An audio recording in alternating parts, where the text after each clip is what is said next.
নমস্কাৰ স্বাগতম জনাইছো মোৰ ইউটিউব চেনেল ব্যঞ্জনলৈ। আজি এটা টেষ্টি ব্ৰেকফাষ্টৰ ৰেচিপি লৈ আপোনালোকৰ মাজলৈ আহিছো আৰু কি খুব কম সময়ৰ ভিতৰতে তৈয়াৰ কৰিব পৰা এটা ৰেচিপি।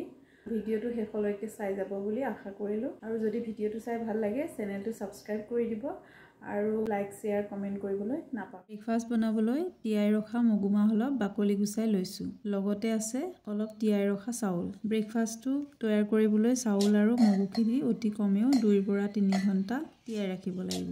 এতিয়া এটা মিক্সি জাৰত তিয়াই ৰখা মগু আৰু চাউলখিনি অলপ অলপকৈ পানী দি মিহি হোৱাকৈ পিছি লম।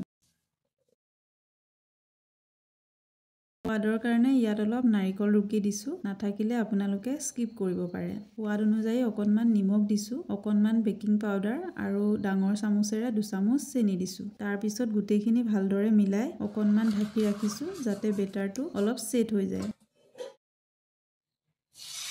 এতিয়া ফ্ৰাই পেনখনত অকণমান ঘি সানি লৈছো, আপোনালোকে ৰিফাইন বা তেলো ইউজ কৰিব পাৰে। এতিয়া বেটাৰ এক হেতা দিছো আৰু পিঠাৰ আকৃতি কৰি ঢাকন দি এনেদৰে বনাই গলেই হ'ল আৰু এটা সুস্বাদু লগতে স্বাস্থ্যকৰ ব্ৰেকফাষ্ট তৈয়াৰ হ'ব।